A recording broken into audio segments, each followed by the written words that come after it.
पौराणिक मान्यताओं के अनुसार भाद्रपद माह के शुक्ल पक्ष की चतुर्थी तिथि पर भगवान गणेश का जन्म हुआ था। शास्त्रों के अनुसार बुधवार का दिन भगवान गणेश की पूजा के लिए विशेष फलदायी होता है। लेकिन क्या आप जानते हैं भगवान गणेश जी की उत्पत्ति कैसे हुई? जानते हैं इससे जुड़ी पौराणिक कथा के बारे में। शिव पुराण के अनुसार एक बार माता पार्वती ने स्नान से पूर्व शरीर पर हल्दी का उपटन लगाया था। इसके बाद जब उन्होंने उपटन उतारा तो उससे एक पुतला बना दिया और उसमें प्राण डाल दिए। इस तरह भगवान गणेश की उत्पत्ति हुई। इसके बाद माता पार्वती स्नान करने चली गई और गणपति को आदेश दिया कि तुम द्वार पर बैठ जाओ और किसी को भी अंदर मत आने देना। कुछ देर बाद वहां शिव आए और कहा कि उन्हें पार्वती जी से मिलना है। द्वारपाल बने भगवान गणेश ने उन्हें अंदर जाने से रोक दिया। इसके बाद शिवगणों और भगवान गणेश के बीच भयंकर युद्ध हुआ, लेकिन कोई भी उन्हें नहीं हरा सका। फिर क्रोधित शिवजी जी ने अपने त्रिशूल से बालक गणेश का सर काट डाला।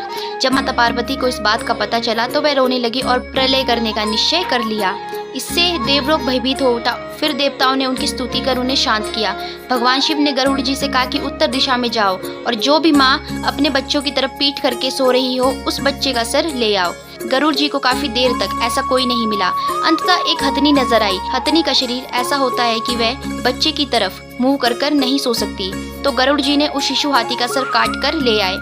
शिवजी जी ने उसे बालक के धड़ पर रखकर उसे पुनर्जीवित कर दिया। पार्वती माता उसे पुनर्जीवित देख बहुत खुश हुई और तब समस्त देवताओं ने बाल गणेश को आशीर्वाद दिए। भगवान शिव ने उन्हें आशीर्वाद दिया कि किसी भी मांगलिक कार्य की शुरुआत अगर गणेश पूजा से होगी तो वह सफल होगा। उन्होंने गणेश जी को अपने समस्त गणों का अध्यक्ष घोषित करते हुए आशीर्वाद दिया कि विघ्न नाश करने में गणेश जी का नाम सर्वोपरि होगा। इसलिए भगवान गणेश को विघ्नहर्ता भी कहा जाता है। भगवान गणेश के कई नाम हैं। कोई उन्हें लंबोदर तो कोई एकदंत कहता है। क्या आप जानते हैं गणेश जी के दांत टूटने की असली वजह क्या थी?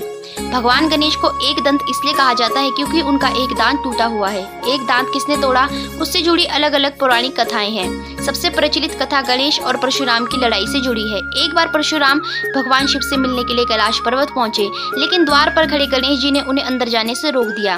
परशुराम ने गणेश जी से काफी विनती की, लेकिन वो नहीं माने। आखिरकार परशुराम ने गणपति को युद्ध की चुनौती दी। इस चुनौती को स्वीकार करते हुए गणेश जी ने युद्ध किया, लेकिन इस दौरान परशुराम के फरसे के वार से उनका एक दांत टूट गया और भगवान गणेश एक दंत कहलाए। दूसरी पौराणिक कथा के अनुसार महर्षि वेदव्यास ने महाभारत लिखने के क्रम में लेखक गणेश जी से शर्त रखी थी कि वो बोलना बंद नहीं करेंगे। ऐसे में गणेश जी ने अपना एक दांत खुद ही तोड़कर उसे कलम बना लिया।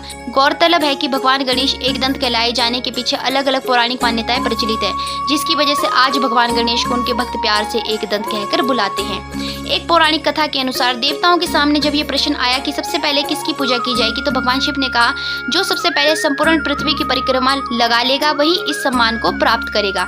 भगवान शिव का आदेश मिलते ही सभी देवताएं अपने अपने वाहनों पर सवार होकर पृथ्वी का चक्कर लगाने के लिए निकल पड़े। बात जब गणेश जी की आई तो देवताओं के मन में शंका उत्पन्न हुई कि गणेश जी कैसे परिक्रमा लगा सकेंगे। वह तो स्थूल शरीर के हैं और उनका वाहन भी मूषक है। लेकिन गणेश जी ने अपनी बुद्धि और चतुराई से अपने पिता भगवान शिव और माता पार्वती की 3 परिक्रमा पूरी की और हाथ जोड़कर खड़े हो गए। इस पर भगवान शिव ने प्रसन्न होकर गणेश जी से कहा कि तुमसे बड़ा बुद्धिमान इस संसार में और कोई नहीं है। गणेश जी ने माता और पिता की 3 परिक्रमा की, जिसे तीनों लोगों की परिक्रमा के बराबर माना गया है। तब भगवान शिव ने कहा कि जो मनुष्य किसी भी कार्य को आरंभ करने से पहले गणेश जी की स्तुति करेगा उसे किसी प्रकार की बाधा का सामना नहीं करना पड़ेगा। इस कारण से ही गणेश जी देवगणों में अग्रज माने जाने लगे। तो दोस्तों, आशा करती हूँ कि आपको आज की हमारी ये वीडियो पसंद आई होगी, और अगर आपको वीडियो पसंद आई होगी तो वीडियो को लाइक करके चैनल को सब्सक्राइब करके